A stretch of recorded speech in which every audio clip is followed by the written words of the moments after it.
अब है भाई हमारे पास प्रिंसिपल ऑफ स्टाडिया मेथड। इससे पहले हमने पढ़े थे कि क्या क्या मेथड है, तो डिस्कस करते हैं principle of the stadia method को।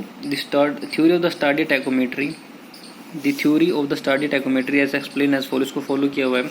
तो भी अगर मैं इसको ध्यान से देखूँ एक डायग्राम की मदद से समझते हैं, इसको बड़ा सुंदर सा डायग्राम दे रखा है। यहाँ पे हमारे पास एक ऑब्जेक्ट ग्लास है, ठीक है। इस ऑब्जेक्ट के पास हमें दो ओ दिखाई दे रहे हैं, एक ऊपर एक नीचे, बीच में एक सेंटर लाइन है। सेंटर लाइन से एक लाइन सीधी इधर गई, एक लाइन सीधी इधर गई, एक लाइन ऊपर की तरफ चली गई, एक लाइन सेंटर लाइन से नीचे की तरफ चली गई।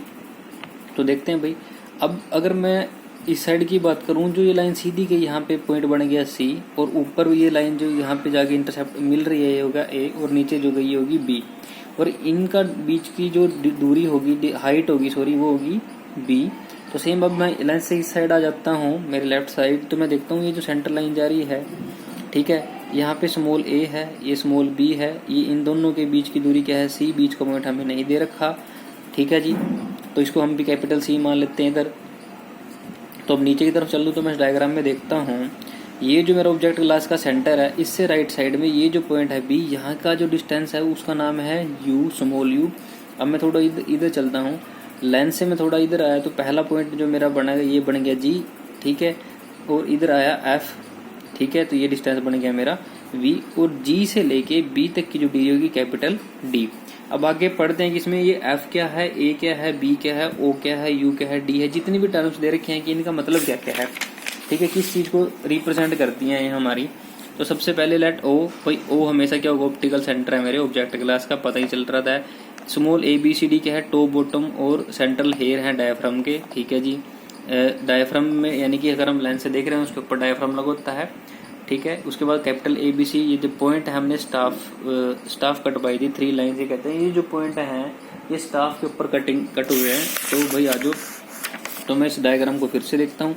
तो ये हमारा यानी कि आई पीस होगी ऑटो लेवल की, थोडोलाइट की, हमने साइड से देखा ये हमारा स्टाफ था। तो स्टाफ के ऊपर अगर बीच की लाइन मिली तो वो सी रीडिंग, टॉप की लाइन पे हमने जो पढ़ा तो वो ए, और नीचे रीडिंग पड़ी वो होगी बी।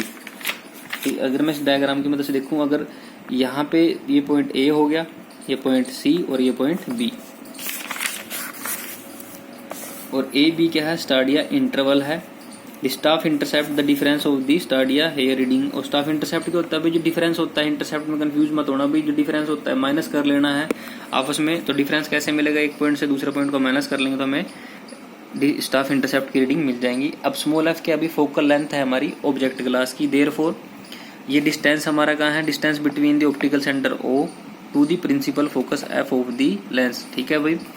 नेक्स्ट है यू, स्मॉल यू क्या है, horizontal distance from the optical centre O to the staff. Optical centre है भाई ये यू हमारा स्टाफ तक, वी क्या है, हॉरिजॉन्टल डिस्टेंस है मेरा ऑप्टिकल सेंटर से लेके जो इमेज मेरी स्टाफ के ऊपर है, या फिर कह लो यू और वी के बीच की जो कंजक्शन लेंथ है हमारी लेंस के बीच की। स्मॉल डी क्या है, the horizontal distance from the optical centre O to the vertical axis of the tacheometer. और कैपिटल डी क्या है, the horizontal distance from the vertical axis of the instrument to the staff, ठीक है जी। ये हमारे पास पूरी इनकी लिखी हुई थी A B C D, F U small u क्या क्या रिप्रेजेंट करता है। तो भाई अब हम देखते हैं, तो इसमें जो ट्रायंगल बनती है हमारे पास small S A O B and A O B similar, ठीक है। तो यहाँ पे ए ओ बी ये ट्रायंगल बनती है भाई हमारे पास आई अपॉन में s is equal to small u upon में बी। यहाँ पे हम चीजें लेके चलेंगे तो प्रॉपर्टी ऑफ लेंस की हमारे पास बन जाएगी, ठीक है भाई। तो ये वी को इधर ले आया, आई और यू हमारा इधर चला गया, बटे में ऐसा आ गया, तो हम लेंस की प्रॉपर्टी अप्लाई करेंगे 1 अपॉन में वी 1 अपॉन में यू। तो ये हमारे पास 1 अपॉन एफ के बराबर हो जाएगा। तो भाई सब्स्टिट्यूट करते जाएंगे वैल्यू, तो फाइनली हमारे पास जो फॉर्मूला बनेगा ये फॉर्मूला ये बनेगा, एक फॉर्मूला ये बनेगा, d is equal to f upon में आई एस, एफ प्लस में d. Here the quantity f upon में आई और एफ प्लस में डी कहता है कांस्टेंट होते हैं मेरे इंस्ट्रूमेंट के, ये हमें वैल्यू कौन देता है, जो मैन्युफैक्चर होता है, ये जो इंस्ट्रूमेंट को बनाता है। और जो कांस्टेंट होता है एफ आई को, एफ आई क्या कहलाएगा भाई, मल्टीप्लाई कांस्टेंट, इसकी वैल्यू होती है 100। एफ डी हमारा जो होता है वो होता है एडिटिव कॉन्स्टेंस, वो वेरी करता है 30 से 60 centimetre in case of the external focusing.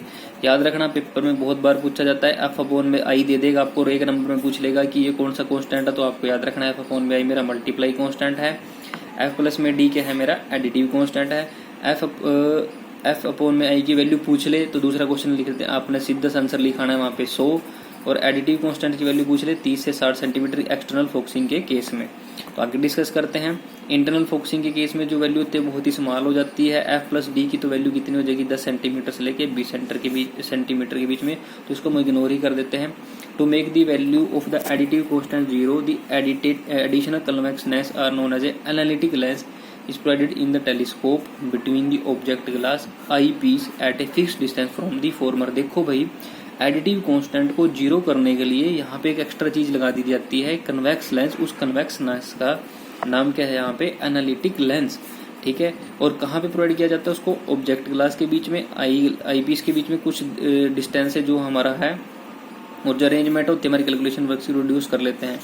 और जो इक्वेशन अप्लीकेबल होती है when the line of the sight horizontal and the staff is to be held, equation हमारी कब अप्लाई है भाई, ये जब हमारा लाइन ऑफ साइट हॉरिजॉन्टल है और स्टाफ हमारा वर्टिकल है। आई होप आपको ये जो प्रिंसिपल है टैकोमेट्री का समझ में आ गया होगा।